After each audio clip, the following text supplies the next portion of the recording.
Did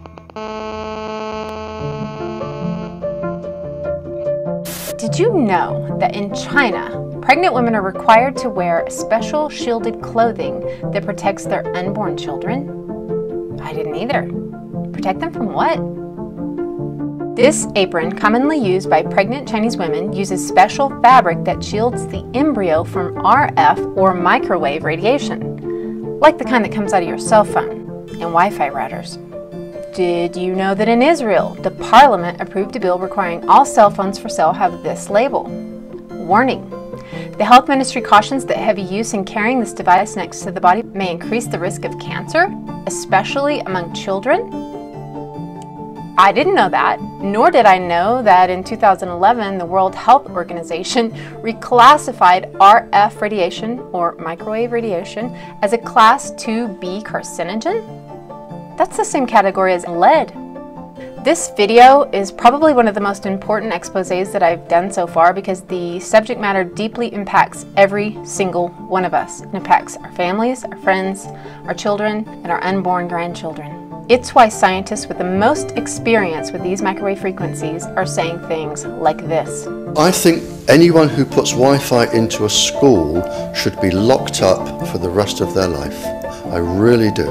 I think they're not fit to walk on the surface of this planet because they haven't looked at the research, they don't read all of the papers as I do. And by the end of this video, you're going to know why he said that. There was a line from the George Orwell book 1984 that said, "The people will not revolt. They will not look up from their screens long enough to notice what is happening." Are we there yet? Today, the most profound revolutionary act that you can do is to become educated on nothing less than the whole truth. You have found a video that will bring you in the know of a very deep and pervasive danger that few realize exists. And unlike fear porn, also way too pervasive today, this video will arm you with the knowledge and understanding of this technology, as well as show you the tools that you can use to shield you and your families against it.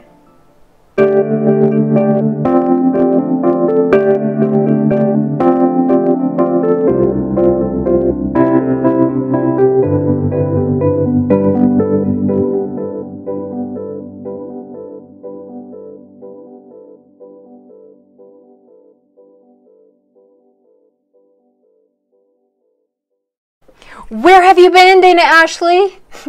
Hello, friends and family.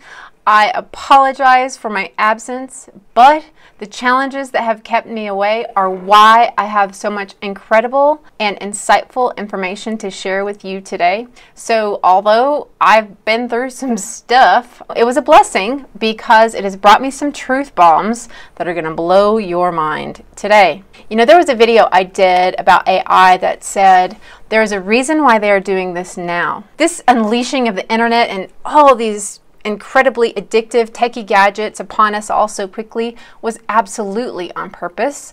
They knew the addictive qualities that the technology would have on our psychology. You've seen Facebook leaders admit that they intentionally used what became triggers to dopamine responses in our brains to make us addicted to their platforms, literally. The thought process that went into building these applications, that thought process was all about how do we consume as much of your time and conscious attention as possible. And that means that we need to sort of give you a little dopamine hit every once in a while. I mean, it's exactly the kind of thing that a hacker like myself would come up with because you're exploiting a vulnerability in human psychology. The inventors understood this consciously, and we did it anyway.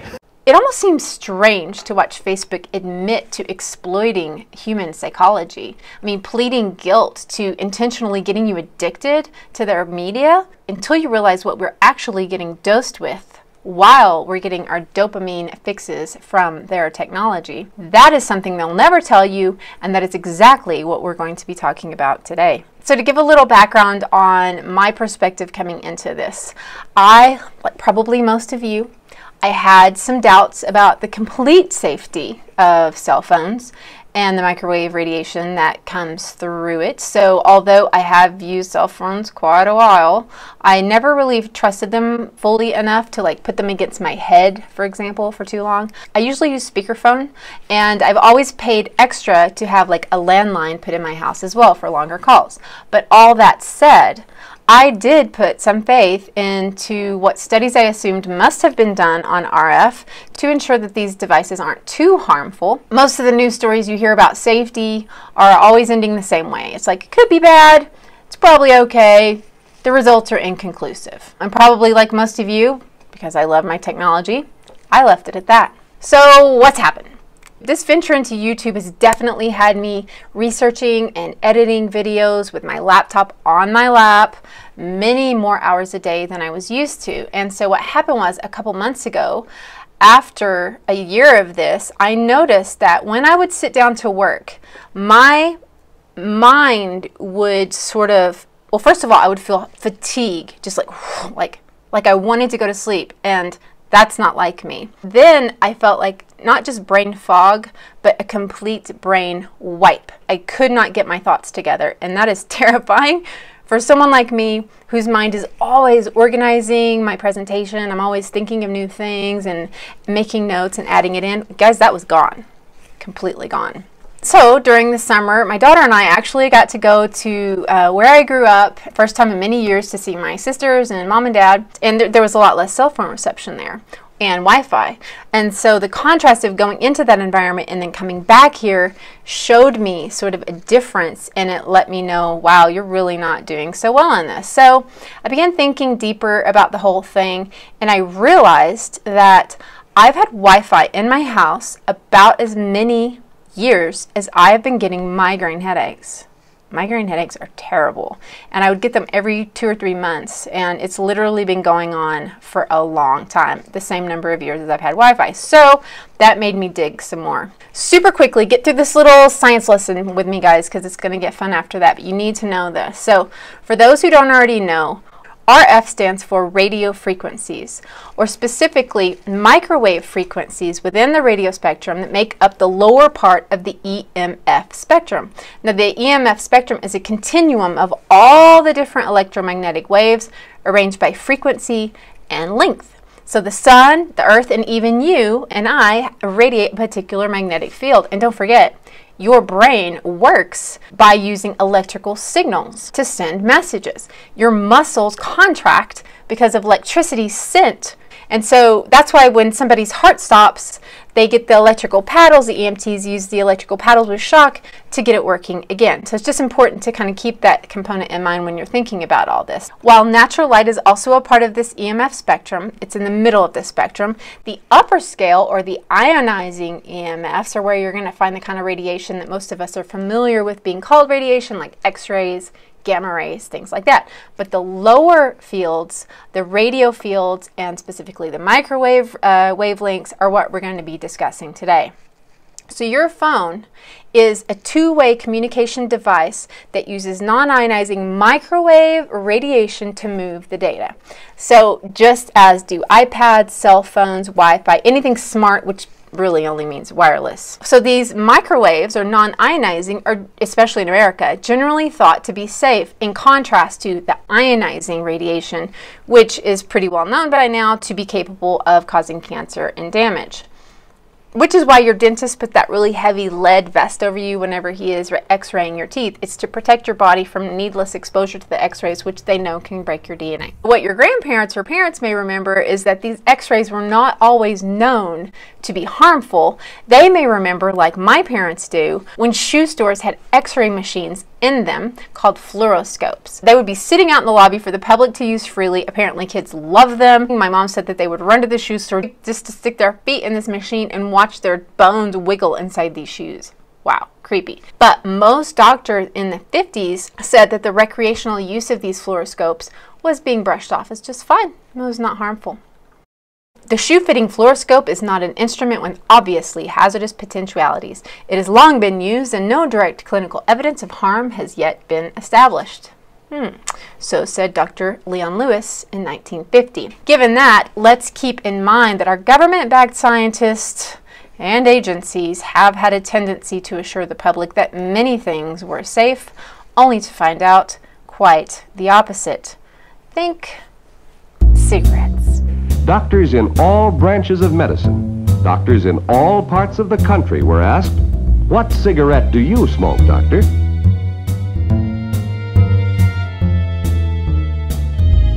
Think DDT. It begins with the war-born development of DDT. This diabolical weapon of modern science saved millions of humans, but killed billions of insects. Man, with this newly discovered force, has at long last gained the upper hand in our age-old struggle.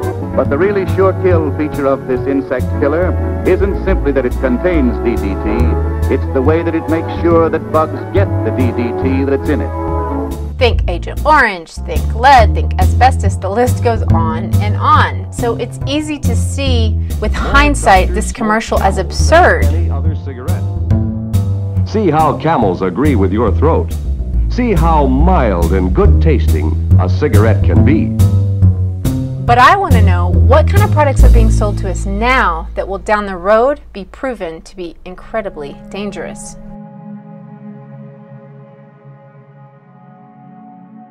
I don't have to tell you guys the obvious. Even though in America we are considered so cutting edge, our health sucks. Our children are especially sick, allergic, asthmatic, anxious, autistic, hyperactive, and learning disabled. I mean, American children, 43% of them at least, probably more, suffer from at least one of 20 chronic illnesses. When I was little, people didn't carry EpiPens to school. Nobody had ADD, and autism was not even a thing. Yet today, it is everywhere, and doctors can't explain it. So why this new normal of sick kids? An unexplainable chronic illness in our people everywhere. I will show you with evidence how these issues can be simply explained with exposure to EMF fields. And for those of you right now who may be dealing with insomnia, fatigue, ringing in the ears, dizziness, headaches, nausea, heart palpitations, even nosebleeds, an inability to conceive, all these things are already directly attributable to short-term doses of RF. So even emotional and psychological disturbances like depression, anxiety, even cutting rampant in our young. These are all symptoms that are proven to be impacted, if not caused, by these RF fields. This is huge. It's not my opinion. It's not even hidden, but you do have to dig through a lot of sponsored science, and that is exactly what we will be doing today. On that point, why is the media and their slated scientists, talking heads, always giving us conflicting information on this topic? Why are they saying it's probably safe, and who has something to gain by leading us astray? Well, Jerry Phillips used to work conducting research for Motorola. His perspective on this is very insightful. The radio frequency radiation work that we did was supported by Motorola. The relationship was really very cordial and very stress-free, but only up until we started generating data. These folks were very, very upset and began to talk about how are they going to handle this. What sort of spin can we put on this? What can we expect from this? Motorola began to exert more and more control over the work, telling us what to do, telling us how to write abstracts, what to say in the abstracts, what to say in the papers. This was unacceptable. I had completed our study of DNA damage, and I submitted the final report to Motorola. They simply weren't willing to accept my interpretation of my study, my knowledge of science, and tried to urge me not to publish the study. I stopped taking calls from them. This is Dr. George Carlo. He was the chief scientist hired to oversee studies investigating the safety of cell phones and their possible relationship to creating brain tumors. There are no studies that have been done on people who use mobile phones that provide conclusive evidence of safety. His previous work as an epidemiologist could be considered shady when you consider that he worked for companies like Dow Chemical in their days of the Agent Orange debacle. Perhaps that past got him in the door with big telecom, but when he instead started revealing cancer risks, his funding was pulled and his house was apparently burned down. Surely a coincidence. You have studies that show problems or potential problems in studies that are inconclusive. Now, the industry spins the science as though these studies are evidence of safety. It is scientific fraud. Dr. Deborah Davis, president of the Environmental Health Trust, Nobel Prize-winning oncologist with 40 years experience. She helped get smoking banned from airplanes and more recently has turned her studies to RF. There's a tremendous amount of sponsored research by people who are hired to do studies to find no effect. And that's plagued this field in a number of countries. Dr. Henry Lay was initially funded by the Office of Naval Research in the 70s to investigate how radar, which emits RF, affects the health of radar operators. Well, he performed studies using microwave radiation at levels considered safe by our government on the DNA of rats. And after telecom giant Motorola got wind of his findings that a mere 2-hour exposure broke DNA in their brains, a full-scale effort to discredit his work ensued. Lots of time when you listen to the industry, the comments is that the majority of data show no effect. That is not true. What is true is that researchers have looked at many hundreds of cell phone radiation studies to see what the biological effects are. Overall, they find that about half the studies find effect and half find no effect. However, when you group the studies based upon the funding source, you find the studies funded by industry typically find no effect, and the independent studies find negative biological effects. Makes sense to me that we need more funding towards independent studies, but in America, that has been the opposite of what has happened. Sadly, almost all the research done now is by big telecom, as independent science has been completely defunded. Our federal government has totally shut down all funding for this kind of research, and that's been the case for, 20 years? Why there is no funding? For a variety of reasons.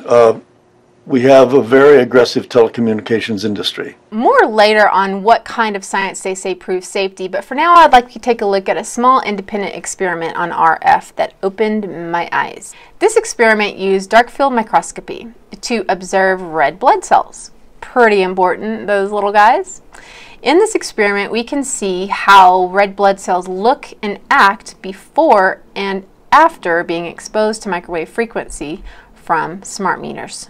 Now, for those who don't know, a smart meter is a digital version of the old analog meter that goes right on your home. Now, they've started installing these smart meters all over the country without the permission of the homeowners within them. They pulse RF frequencies spikes several times every minute. Here you see how the red blood cells behave before the exposure to a smart meter. Normal cell walls, fairly separated and looking healthy. So after 2 minutes of exposure in front of the smart meter, he said 2 minutes. At about 1 foot away, we see a totally different story. Sample 1, you can see a lot of degradation in the cells. The cell walls have been broken, and you see changes in the cells which are called mycoplasma. It shows a mutation to the cell. In the second sample, we see a different type of degradation to the cell membranes. You can see a corrugation here. This is called bottle cap formation. So this third subject, when we did her sample, she had to be pulled away from the meter after 45 seconds because she complained about an increasingly severe headache. And here you see a phenomenon called rouleau, where the red blood cells are stacking up. Every single one of these is a degradation. By the way, this was taken from a movie called Take Back Your Power. Please check it out on YouTube if you want to learn how smart meters are capable of surveillance on your home, how they have been responsible for hundreds of house fires. Saw the meters fully engulfed in flames when I came in. How they make our electrical power grid hackable by outside forces, and yeah, the health thing.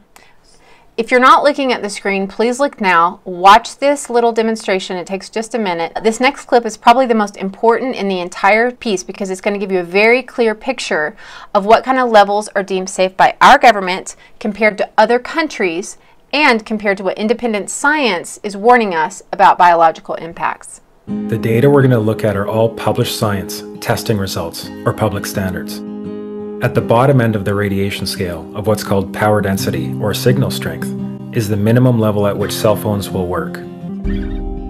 pine needles were found to age prematurely at 0.000027. At short-term exposures of 0.05, children aged 8 to 17 experienced headache, irritation, concentration difficulties, and behavioral problems.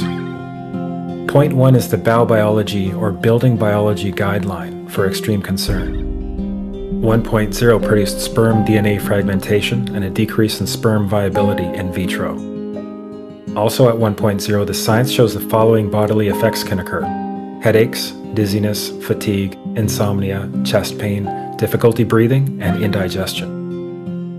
2.5 saw altered calcium metabolism in heart muscle cells. 4.0, changes in the hippocampus affecting brain memory and learning. And at 6.0, DNA damage in cells. So, where are smart meters on this list? Electrical Power Institute in December 2010 measured a single Itron smart meter with pulses up to 7.93 microwatts per centimeter squared. These tests are at a close distance, approximately 1 foot away from the meter, but an infant's crib could be just as close on the other side of the wall where the meter or bank of meters are installed. Even though there are all these known health effects at levels far lower, Switzerland, Liechtenstein, and Luxembourg see fit to set the standard at 9.5. And China, Poland, and Russia, 10.0. This is the same level at which behavior has been altered, producing reflexes of avoidance following 30-minute exposures. A room of 12 smart meters, very common and even a conservative number in an apartment building, tested at 19.8 microwatts per centimeter squared. So how can utilities and governments get away with forcing these devices on everyone? This is how. In Canada and the US and several other civilized countries, the safety limit is set at 600 to 1,000 microwatts per centimeter squared. This so-called safety limit is literally tens of thousands of times higher than levels which are known to damage health, according to peer-reviewed published science. How is this even possible?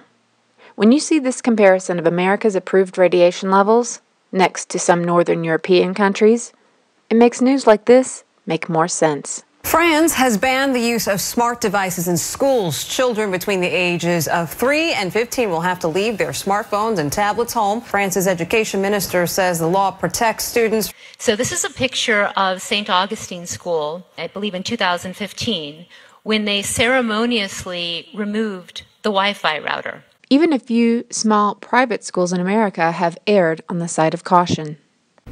So Roots and Wings Montessori is a Wi-Fi free zone, and any technology at the school is hardwired. The use of wireless internet and even cell phones has been banned due to health concerns surrounding that technology. And given the risks involving children, the principal just doesn't want to take that risk. Whether this is true or not, the default, I think, needs to be on the side of safety. We can still provide the children with technology using wires. Why not? Why take the risk? You may have noticed that China and Russia, among others, have set their maximum RF limits 100 to 1,000 times lower than what our FCC deemed safe for us, which, by the way, in 2018 was one of the highest in the world. So what's up with the FCC? In the United States today, the gentleman who is directing the Federal Communications Commission, Tom Wheeler, was for 10 years the executive director of the Cell Phone Telecommunications Industry Association. And now he's in charge of regulating those devices. Tom Wheeler has been hell-bent on getting pesky red tape out of the way of companies he spent many years lobbying for. Getting the RF nightmare known as 5G installed within a light post of you has been his biggest priority. For what it's worth, here's what a telecom fox in an FCC henhouse sounds like.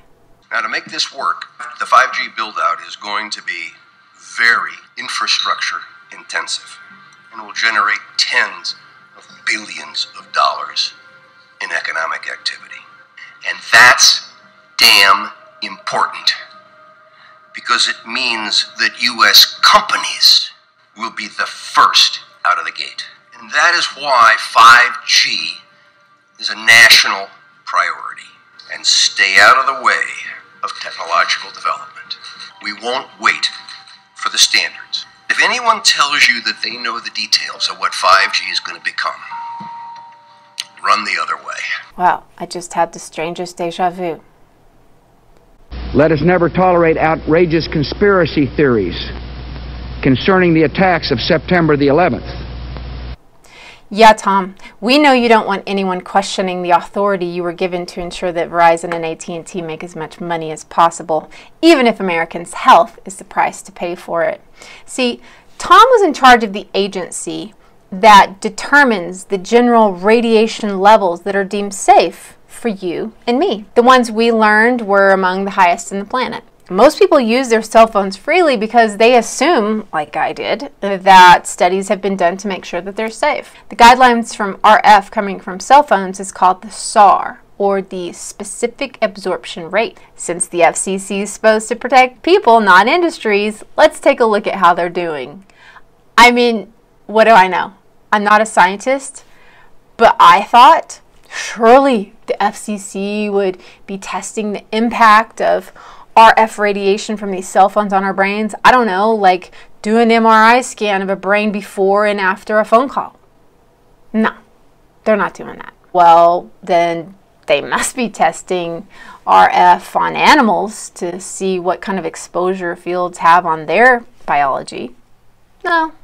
Geez, okay. Well, then let's hope they're testing to get kind of an idea to know what happens to our biology when we're surrounded by cell phone, Wi-Fi, cell tower, other neighbors' Wi-Fi, etc. Oh, definitely not. In fact, the SAR guidelines were determined without actually testing RF on humans or animals or tissue at all. Well, how'd they test it? I'm so glad you asked. Meet Sam. Sam, or specific anthropomorphic mannequin, has no eyes, no brain, or nervous system. But instead, he has a plastic head full of salt and sugar water, which was thoughtfully determined to emulate the average conductivity of human tissue. Yeah. The reason why Sam is considered good enough for government guidelines is because the FCC's entire system of RF testing is based on one hugely erroneous assumption. And that is, they assumed that RF can only cause harm if it's heating human tissue. So Mr. Saltwater Sam is measured for heat increase in his head and nothing more, which is convenient, considering there's nothing more he could do. In '96, thanks Bill Clinton, the FCC approves this thermal-only guidelines test, believing, hey, it's great because microwaves can't cause harm without heat, right? Even though in the 60s, Alan Fry, funded by the Navy at the time, proved that the blood-brain barrier leaked in rats when they were exposed to non-thermal levels of RF. Blood-brain barrier? Pretty important, no? It only means substances like heavy metals, bacteria, viruses, etc. can enter your brain. Our guidelines forge ahead, insisting non-thermal radiation is safe, even though it is widely accepted that from 53 to 79, Russia was zapping our U.S. embassy in Moscow with non-thermal microwaves. They called it the Moscow signal. In 1953, the Russians began to bombard the U.S. embassy in Moscow with electromagnetic radiation in the microwave spectrum. Before the attacks, the USSR had met with the U.S. to try to head off an arms race in electromagnetic weapons, but were refused. In retaliation, they began microwaving the U.S. embassy. And a huge amount of those people came down with symptoms including Ambassador Walter Stossel developed a rare blood cancer, lymphoma. Several other employees experienced headaches, depression, confusion, even death. U.S. Ambassador Stossel contracted a blood disease, bleeding eyes, nausea, and eventually lymphoma. He and other employees eventually died as a result of the microwave attacks, but the fact was kept secret from the embassy employees. What's worse? High-ups in the military knew they were being zapped by Russia. Starting in about '63, from a random bug check, they found the frequencies. So instead of telling these employees that they were being zapped by microwaves 9 hours a day, they just started drawing their blood and studying them. Yeah. These diplomats were apparently lied to and told that their doctors were looking for exposure to a new type of virus and kept them in the dark of what was really happening while studying their demise. Dr. Henry Kissinger sent a secret memo giving hazard pay to embassy personnel in the 1970s. After the story leaked in the 70s, the government put up copper shielding, and Samaritan Henry Kissinger arranged some hazard pay for those guys for their subjectation to an experiment that they didn't sign up for. I bring this up because, one, this is proof positive that our government knows that low-level microwaves over time caused major biological problems. Two, Russia zapped these folks for over 20 years, and we know it took several years for issues like blood cancer to begin surfacing. How many years have we had Wi-Fi now? And finally, I have to ask, why would we think that the government could do that to our own American diplomats in 1960s and 70s and not us now? I will leave that up to you to decide. President Dwight Eisenhower was the first Supreme Allied Commander of NATO before he became the U.S. President. Listen to the warning he blazonly gave the American people in his farewell speech around the same time against the then emerging group that I believe are now ultimately behind the reckless radiating of our citizenry. Ladies and gentlemen, the President of the United States. Good evening, my fellow Americans. In the councils of government, we must guard against the acquisition of unwarranted influence, whether sought or unsought, by the military-industrial complex.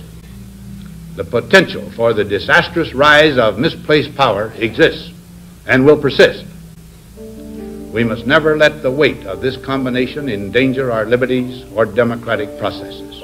Certain members of our government do know this is harmful, while most others do not. Politicians like Edward Kennedy, John McCain, both died of brain cancer very recently, glioblastoma, already been proven to have a great increase for long-term cell use. Did they know that cell phone radiation increased the risk of these cancers? My friends, I think it's important for us to recognize that there's a lot at stake here. It isn't just Iraq. Certainly Iraq is part of it, but it's not just Iraq.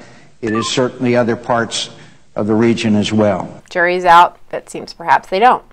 In contrast, the traitor to the American people, Tom Wheeler, knows exactly what he is doing. He knows how dangerous these levels are, and he refuses to let the American public know the truth. So yeah, plastic head full of salt water being tested for thermal increase, slap at the face of science. Tom Wheeler knows it. Thankfully, he had a chance to know that some American people know that he is a traitor to us as well when these guys crashed a telecom party and let him know their thoughts on his actions. Cancer, cancer, cancer. When's the FCC going to warn innocent children about getting brain tumors? This is a sophisticated, quiet Holocaust we're exhibiting. How long are you going to experiment with people's lives without real safety standards in place? It's time. It's time to tell the American public. That guy's authoritative. Wireless causes cancer. You're killing hundreds, and you don't care. You don't give a damn. Yes, he does. Tom, you delivered $1 million bribe to the Obama administration, which led to your appointment. You represented the industry for 12 years, and that's all you're going to represent from here on out. You will not represent the public. You will only represent the corporation. Tom, how many people have to die from brain cancer before the federal government puts warning labels on cell phones? How many young ladies have to die from breast cancer because there's no warnings and they don't know and they're keeping it in their bra? How many? How many does it take? $1 million? People dying? Is that just collateral damage? Collateral damage? How many people have to die? Promise! John, it's great to be here. These angry accusations regarding standing up for corporate or big telecom and not the people make even more sense when you realize that the 1996 Telecom Act not only approves these high levels of radiation, but also in Section 704 it says of this act that no health or environmental concern can interfere with the placement of telecom equipment, like cell towers. So no one can tell telecom companies to remove any kind of wireless due to health issues. It is against the law. So as long as they stay compliant with the FCC guidelines, which we already know do not protect health of people, it's fine. And you can't tell them to move it. What that means for us, if Verizon wants to put a tower in your neighborhood, they apply for a a permit in your city to put the cell tower in, but if your city denies them, and if Verizon believes that they denied them because health was taken into account, then by law, Verizon now has the right to sue your city. Yeah. So according to the act, your town can only refuse to permit installation of wireless equipment for how ugly it looks or because it decreases home values. Makes more sense when you see pictures like this now, doesn't it? And you thought AT&T wanted to give you a better view out of the goodness of their hearts. You know, this aspect is especially horrifying when you hear heartbreaking stories regarding the very real impacts of an FCC-approved device like this one. I had a son that was going to school at San Diego State University, and he called me and he said, "Mom, I've got the worst headache." He says, "I'm projectile vomiting all over my apartment." And I said, "Get to the hospital." And the emergency room doctor called me and he said, "Your son has bleeding in the brain." And I said, "We'll be there immediately." When he got out, Dr. Tanawai told us that my son had brain cancer, had to pack everything that he owned in California, and brought him home, and he only survived just shy of 7 months. August 7th of 2009, I typed in cancer clusters, and I saw San Diego State University brain cancer cluster. I think it put me in shock, and I ended up on the floor for the rest of the day. But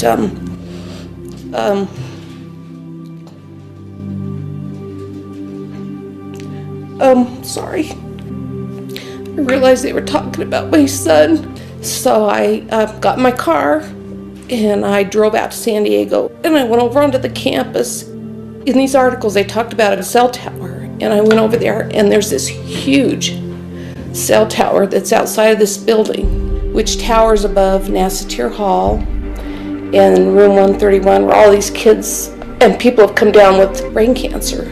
My son, Rich Farver, died October 11th of 2008. Professor Charles Cutter died June 19th, 2008, Nassatir Hall, room 131. Lou Terrell, diagnosed with primary lymphoma brain cancer in 2008. Dwight Anderson died in 2008, Nassatir Hall. Miss Laurel Amtower died August 29th. Richard Funston died, and he was also located in Nassatir Hall, room 131. I just think that this wireless stuff, we just need to get a handle on it and warn the public. I just want parents to know, and I want kids to know that these are very dangerous. By the way, you can search how close you are to any cell tower by going to antennasearch.com. You know, the crime here is that... I gotta move. I'm losing light here, people.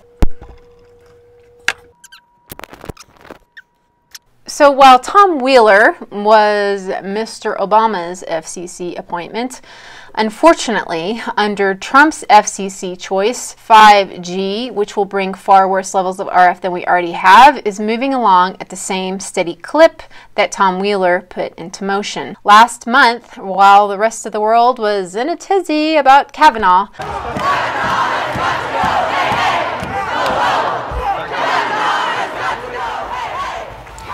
These are live images, folks, at the doors of the Supreme Court, where protesters have gathered. The real agenda to be watching of 5G being deployed as quickly as possible gained even more momentum when Trump invited Big Telecom to Washington for a mostly hush-hush 5G summit. Trump's plan for 5G now is not only bring it on, but bring it on as quickly as possible, and he says he supports giving these careless companies tax cuts and deregulation to make it happen even faster. America, Big Telecom is the swampiest of swamp monsters, and it cares not if your president is on the right or the left. Most are unaware that telecom industry is perhaps more well-funded than the pharmaceutical industry, and just if not more powerful politically. Their lobbyists are very effective in disseminating and protecting the industry's version of the truth. A simple search on opensecrets.org will show you which politicians have accepted tens, if not hundreds of thousands of dollars from big telecom, and then just slap their name into Google and take a look at their stance. Pretty simple, really. So what message is worth billions of dollars to suppress? Here are a couple. I'm Dr. Martin Blank from the Department of Physiology and Cellular Biophysics at Columbia University. I'm here with disturbing news about our favorite gadgets. We are performing an experiment on children. We are exposing children to microwave radiation for 6 hours during every school day. We have had absolutely no studies looking at the long-term effects of this radiation on young people or even on adults. Cell phones, tablets, Wi-Fi, etc.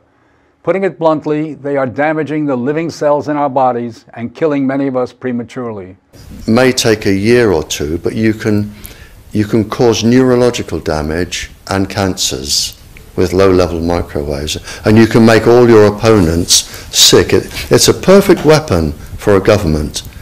The human body, speaking now as a biologist and as a physician, was not designed to deal with the explosion of EMF activity in the environment. There are studies looking at rats.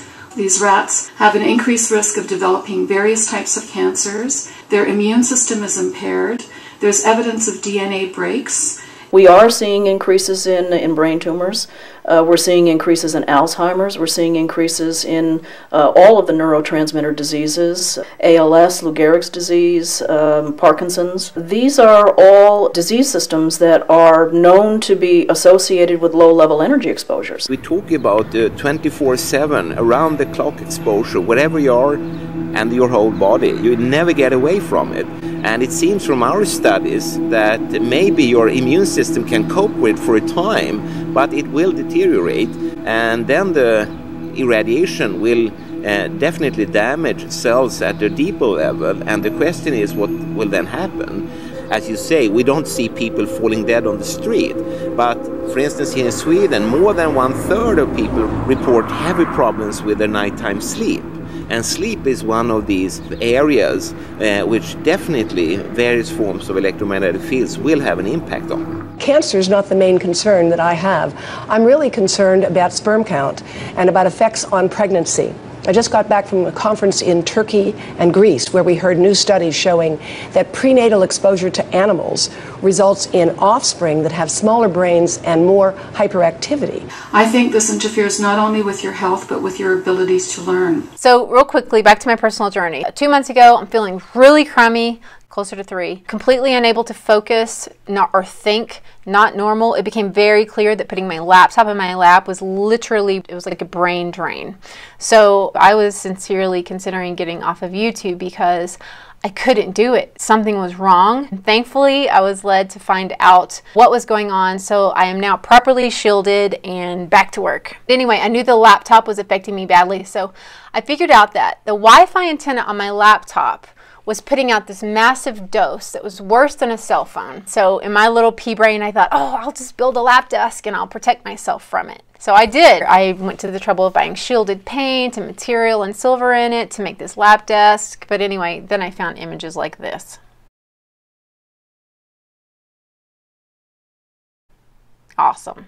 So that painted a very clear picture for me that I was not only getting, radiation from my laptop on my lap, but also 3-dimensionally, as well as from my cell phone, my neighbor's Wi-Fi, and so on and so on. And then I found out, because I looked in this old cool cabin that I'm renting, it has a newly installed RF emitting smart meter. Yay. So even though I'm here in this little mountain of a few thousand people, I'm like steeping in my mostly self-created RF soup. And yeah, it just made sense. And then I just started working on getting rid of it. See, the thing about RF that it helps to understand is that because it's invisible and tasteless, it doesn't smell, like cigarettes or DDT, those things you can see, but something about this like invisible nature of this, it really makes it easy to dismiss, okay? I'm pleading with you not to do that because these impacts are very real. So when I found videos on YouTube where people have these RF meters and you can measure the strength of the signal and hear what the radiation sound like, Wow, that changed everything for me. And we can hear it. When the Wi-Fi base station transmitter is turned on, it is constantly sending out a beacon signal, 10 times per second. And this is the radiation we need to be worried about. And when we unplug the base station, the radiation stops.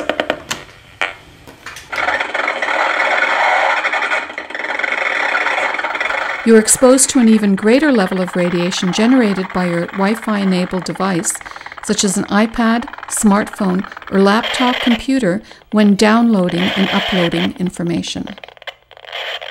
The closer you are to these devices, the higher your exposure. Here, I am measuring the constant radiation emitted by the cell phone antennas on top of this apartment building. And as you can see and hear from our microwave meter, the intensity is quite high. These high levels of microwave radiation that are used to connect our cell phones can also be found in our homes. The one that really made me mad, okay, because I expected my cell phone, but this one I did not. The one that really made me mad was when I learned that my hands-free phone, my cordless phone, yeah, the one I paid extra for like 15 years, they're worse than a cell phone. And they've been compared by these independent scientists to be like having a cell tower in your house. Here we have the base stations for two cordless phones. This one is a 2.4 gigahertz digital phone, and this one is a newer model, a 6.0 DECT phone. Both of these phones emit microwave radiation as soon as you plug them into an electrical outlet. Let's hear what they sound like.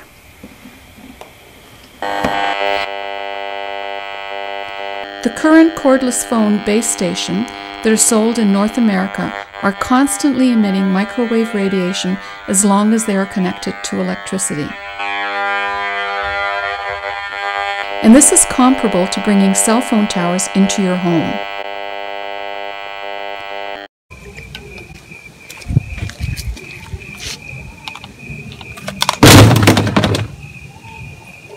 At the very least, don't ever put them next to your bed. Put them across the house, or better yet, go old school like the presidents do.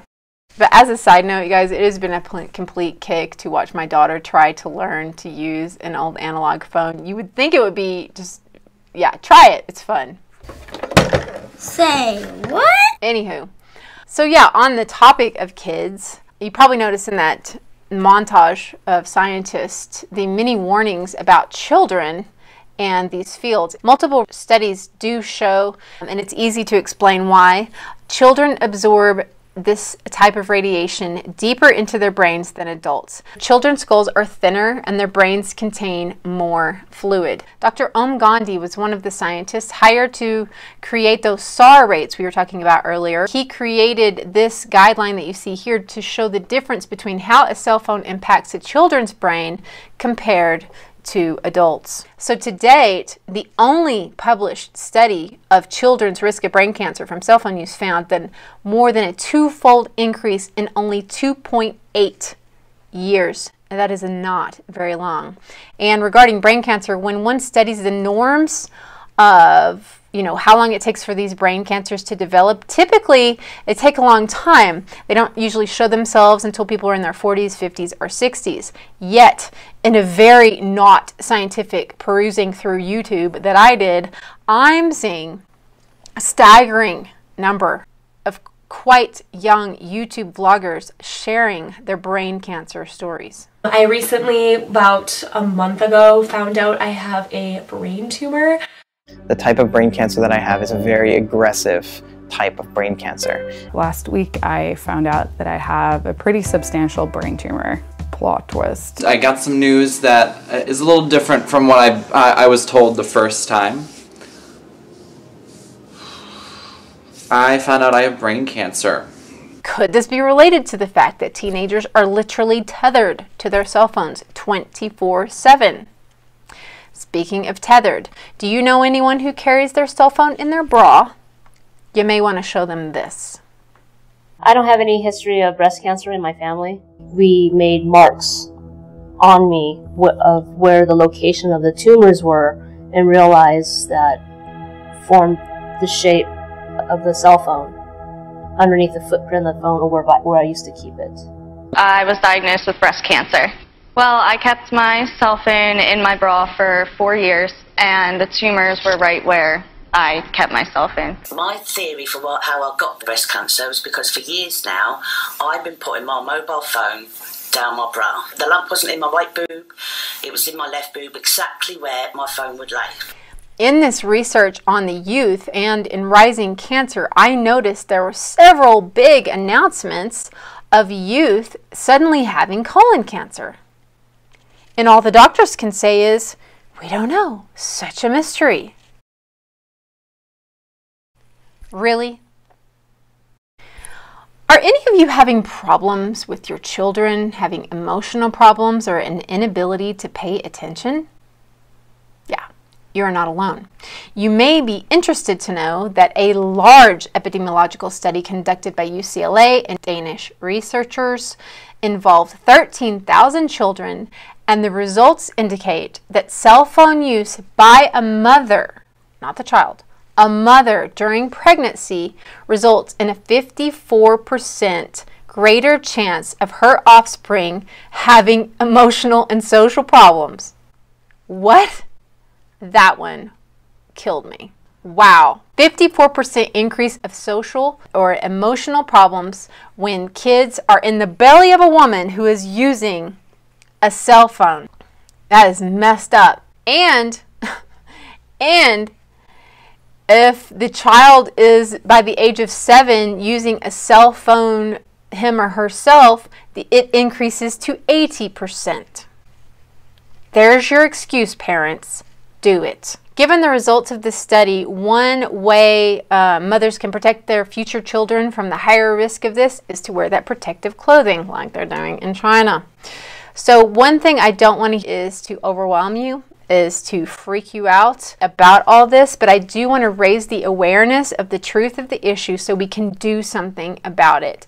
And there are lots of things that we can do. This type of microwave radiation is only going to be increasing. So the more you comprehend about its impacts now, the better you're going to be able to actively protect you and your family down the road. Think 5G. One of the first bits of science you're going to come across in studying RF on health is its powerful effect on reproductive cells. That is sperm in men and ovum in women. Just to be clear. Another thing I think that came out over the last few years is that the people look at the sperm in people use cell phones, and the sperm, usually sperm swim and they swim straight. But if you expose them to radio frequency mobile phone waves, they swim in a circle.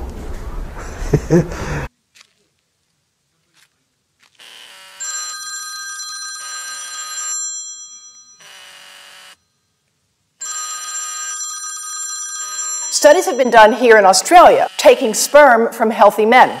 And one test tube gets exposed to cell phone radiation, and one test tube is not exposed to mobile phone radiation. And then the results are evaluated.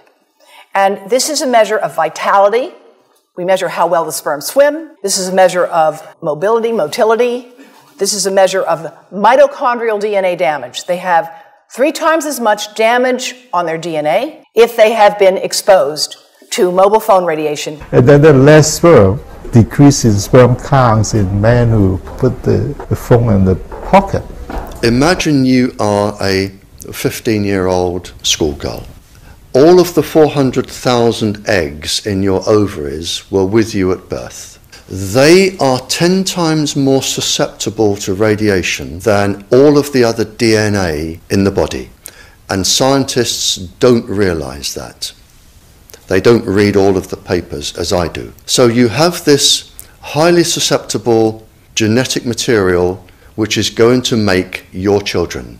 And you are irradiating it because Wi-Fi's, they are transmitters as well as the routers. They are all transmitting at this height through your ovaries. Her ovaries are now contaminated.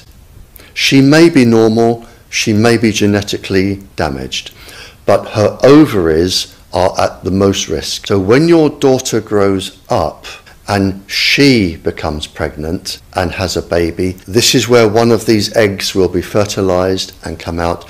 So the real damage here is your grandchildren. So you are risking the damage, the DNA damage of your child every time you sit down and you use Wi-Fi. So if RF is having such an immediate impact on the viability of sperm in less than a few hours a day, you'd think that we'd definitely be seeing decreasing reproduction rates already. Well, let's do an informal study right here. Do any of you know someone with a cell phone and Wi-Fi that is having a hard time having a kid? Oh, me too. But let's look beyond that, shall we? A government report out Thursday shows America's birth rate is the lowest it's been in 30 years. Most of us have been hearing about overpopulation problems in the world. But the truth is, the CDC announced the numbers in America, birth rates have fallen off a cliff. The numbers reveal that the birth rate across the board have declined as well, according to preliminary data from the U.S. Centers for Disease Control and Prevention. This is no joke. Last year they reported that U.S. reproduction was at a 30-year low. This year they're reporting a 40-year low, and what they won't tell you is why. Infertility certainly is increasing in the world population, and this is measured through births and deaths. And so we know definitely that the fertility rate of the human population is going down worldwide. Now, I have to admit, I immediately thought about the highly praised and very well funded Planned Parenthood, abortion centers, as being the cause. But no, shockingly, abortion rates are also down. They're now admitting that white Americans are dying faster than we are being born, and, get this, the fertility rates among minorities are declining most of all.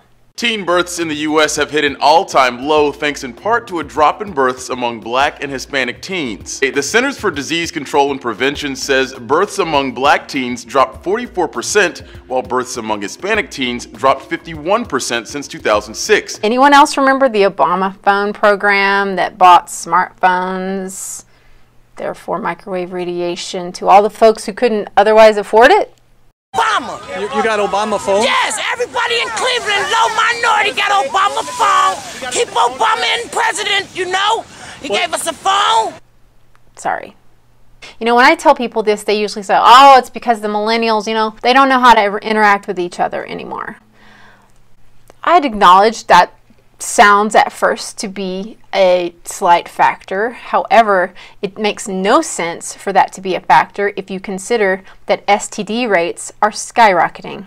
Call me crazy, but it seems to me millennials are getting along well enough to still get pregnant, and that RF is a much bigger factor that no one is talking about. So if you'd like to decrease your chances of having a miscarriage, if you think you might want children or grandchildren of your own, or if you'd like to ensure that they're not born with birth defects, emotional problems, and learning disabilities, I would advise that you take care to remove these excessive exposures to RF when possible, and even cover your own reproductive organs and those of your children as well. What seems really clear to me in this research that you must know is that this non-ionizing microwave radiation, like ionizing, is accumulative. They know because there were radar operators in the 60s who were exposed to a mass amount of this at once, and then they could not function around it anymore. During the Cold War days, when radar was just beginning to be used, there were a number of reports that have been published where military people involved in radar work got in the radar beam and got an excessive exposure. And there's some 10 or 12 reports of individuals perfectly healthy before that sudden exposure. After that exposure, suffered from constant headaches, photophobia. They couldn't stand to be in the presence of light. They felt their brain wasn't working right. It's classic electrohypersensitivity.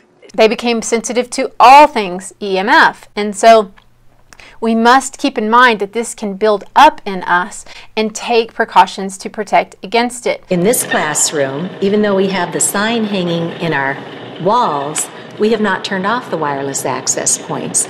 And so we see that the acoustometer is already going into the levels where we have thousands of studies all over the world showing biological effects. Even if you don't feel it today, that cumulative effect on our system over the years can help you to develop things like Alzheimer's and autism coming onto the spectrum a little later in life. It could lead to heart problems, it could lead to brain cancers. These don't happen overnight, but on a continual deterioration of our system.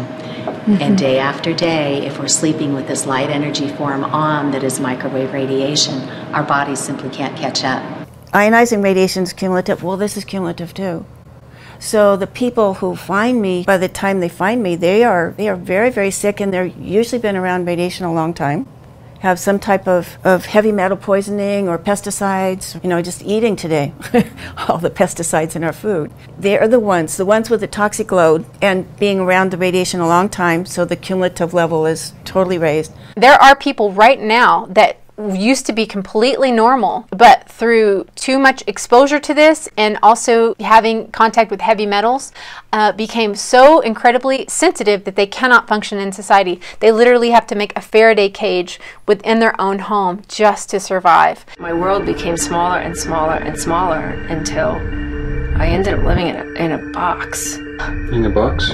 I lived in a shielded room. The same person that was helping us to shield found the right material to hold back the particular frequency that was coming in and burning my skin. It's important to note that these people are our canaries in the coal mine, to study and learn how we can prevent getting to the same place.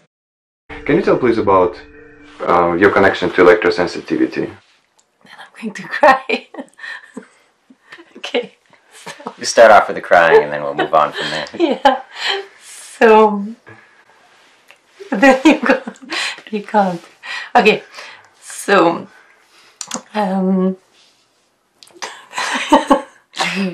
Gorliev became electrosensitive in I think it was 2010. We didn't figure that out until you know, what was ailing her until 2012 or so.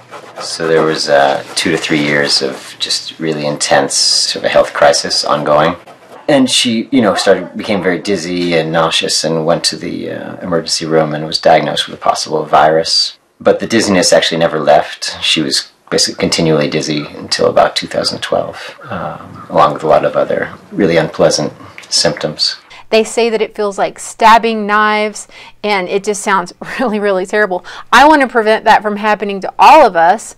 As well, I want to open up your mind to the possibility of this being a very real thing, and to encourage you to be empathetic with people who tell you these things. When your kid comes home with headaches 4 times a week, don't just think he's trying to get out of school. You know, when somebody says to you, I can't be around Wi-Fi, believe them. I'm embarrassed to admit, I had a friend who wanted to come up here and visit me, and I was like, I knew she used to always say that she can't be around Wi-Fi, and I was like, well, I gotta have my Wi-Fi, you know, like I was not open-minded to it. I did not think it was real. So I want to spread this word. It is real, and it's going to only become more common, because I've got news for you. When 5G goes live, this stuff will start becoming the tipping point in RF for thousands, if not millions of people. And you can be sure they're going to call it a pandemic, and they're going to provide everyone with a vaccine to cure you, okay? That is not the route you want to take. You want to prevent this from happening in the first place. Let's get a hold on this. Let's learn how it works so we can learn how to protect ourselves. So I'm going to be doing other videos on how heavy metals are very reactive with this RF technology, how aluminum, fluoride act like heavy metals in the body, the aluminum sprayed in the air, the fluoride in the water, the mercury in the fillings, all this crazy stuff. All these metals in the body make the sensitivity to RF worse. And so we're going to go over in other videos how we can detox that. That's going to kind of be my new thing. So here's what I did to clean up RF around my house. I want you guys to know. So I'm not telling you you should do this or whatever. I'm just sharing with you what I did, and I want you to do your own research.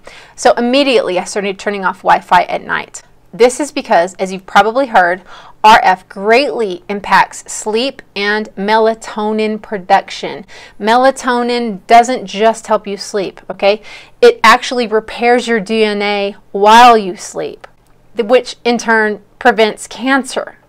Yeah, so then I began keeping even more distance from my cell phone. Now I only carry my cell phone carry it, like when I'm moving and I'm carrying it, I only carry it in airplane mode. Airplane mode is your friend. If your phone is close to you, even if you're not using it for a cell phone call, it is intermittently sending out signals to the cell tower to connect to the one closest to you. If your cell phone reception is worse, the radiation is actually worse. So I would use it on airplane, carry it in airplane mode. I'd turn off airplane mode to let things upload and see whatever I need to look at, and then turn it back on airplane mode again. Also, of course, you should never put it against your ear. Instead, you should use a speakerphone away from your body, or use the headphones to do it that way. Next, I called the electric company and I asked to opt out of my dumb meter. I mean smart meter. Evil meter. Honestly, you know, guys, based on some of the YouTube videos I'd seen about this, I expected a war. I expected it to be very difficult. And I was shocked at how quickly and easily it happened. The guy was out the next day to remove it. He was such a pleasure to deal with. So anyway, it's worth a shot. You know, note that there are wall blockers in case you cannot get yours removed. There are wall blockers you can put inside your home to keep it from coming in. Then it began the bigger hassle of getting Ethernet cables ordered to get away from Wi-Fi. And note, get shielded cables. I did not know this at first. Shielded cables will keep even more EMFs from coming out of the cords. I began looking to get my old Wi-Fi router replaced with one that has an off button. I'm going to provide links to some of the companies that carry RF EMF solutions, and products like the router that I got in the description box. Amazon didn't want me to be an affiliate, so thank you, but no thank you, Amazon. I'll go ahead and show you guys where I got it.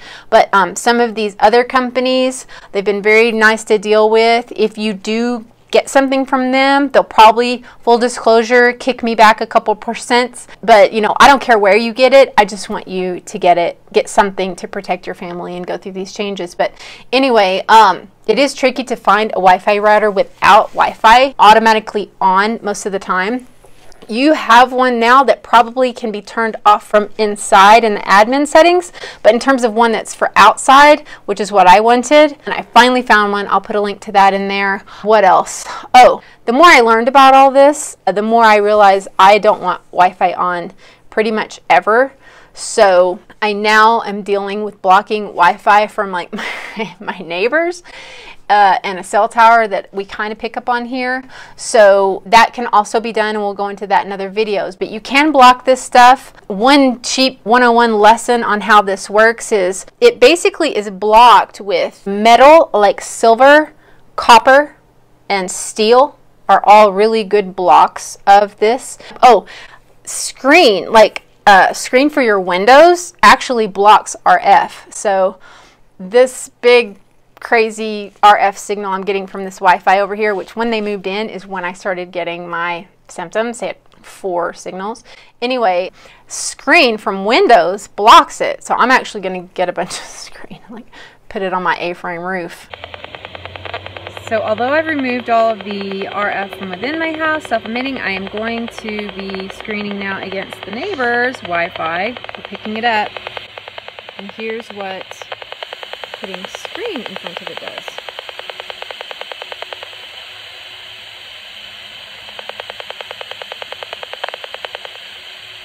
That's what we want. Okay.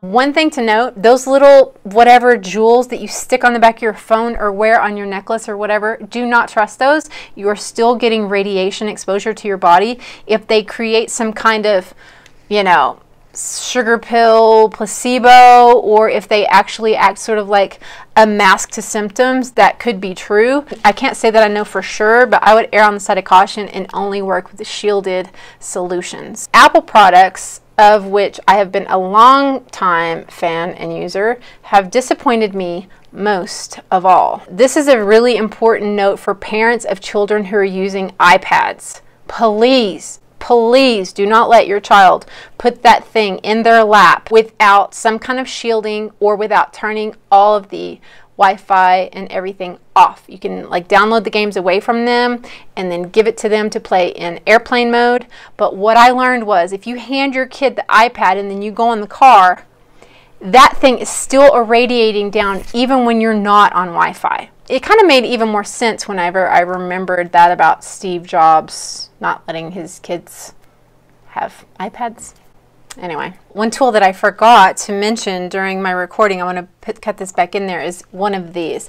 So one thing that you'll realize whenever you stop, using Wi-Fi is how much content you're looking at on your phone that is using the data for your Wi-Fi. So suddenly you're going to run out of data and be like, oh my gosh. So once you get your Ethernet cables, this thing is amazing because this can connect to your phone, to your Ethernet, and so you can run your phone on airplane mode perfectly safely and not use up your data. Yay! It should go without saying, you should be avoiding Bluetooth headsets, those serious radiation hazards due to the fact that they act like, little wireless antennas blasting EMFs into your brain and ears.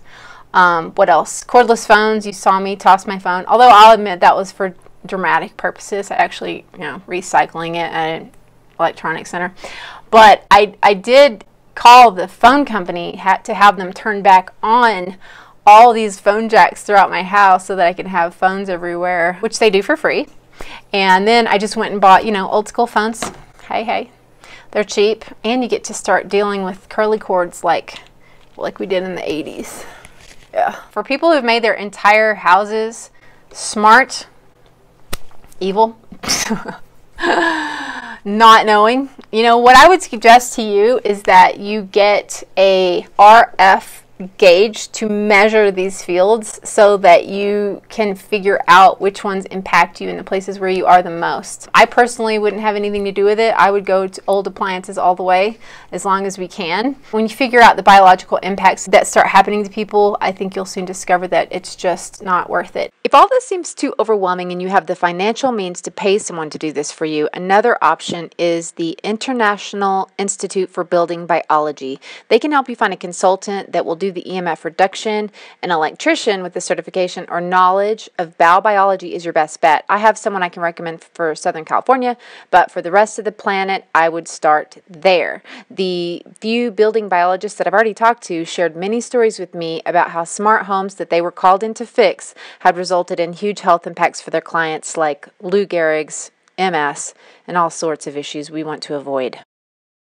Again, you can get one of those RF measuring fields. If the site I list in the description box has all kinds of products, RF blocking, paint, clothing, shields for your beds. If you want to, like let's say you're in an apartment building, you're surrounded to have these things for sleep, which is really important for you to have no RF during your sleep. This stuff is not cheap, unfortunately. They use silver a lot of times in the thread, so obviously that's not cheap, but I think getting rid of what's going on in your own house is most important. Because of all of this crazy stuff that I've learned, I'm now creating a website that's going to carry some products for kids to help protect them from Wi-Fi in school that don't exist yet. That site is going to be called defeatthebeast.com. Again, I'll put a link in the description box, so you just bookmark it now so you can check it out later. I have given you guys a lot to think about with regards to these microwave frequencies.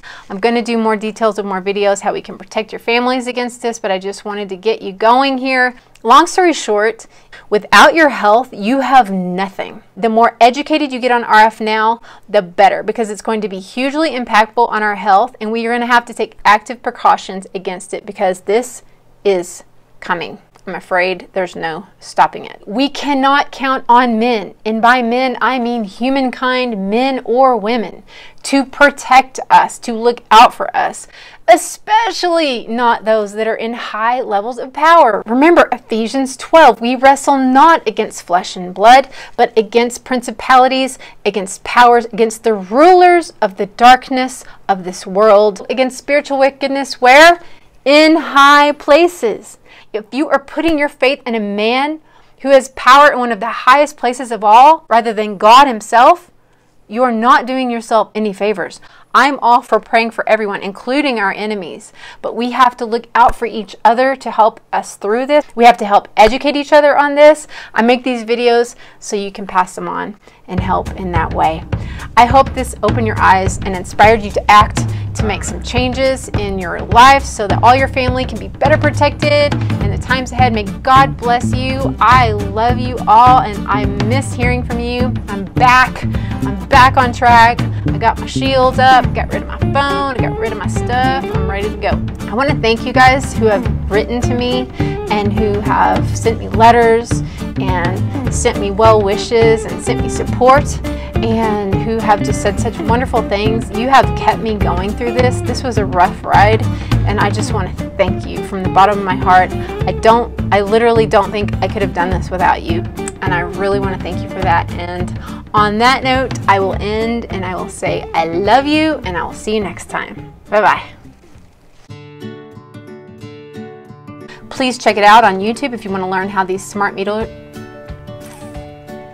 This experiment uses dark field microscopy. This experiment used shockingly, abortion weights. That's really hard to say. Abortion rate. I don't even want to say that. This experiment used dark field microscopy,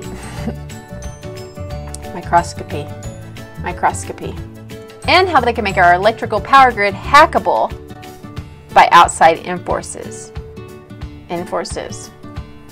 By outside forces. Yeah, that one.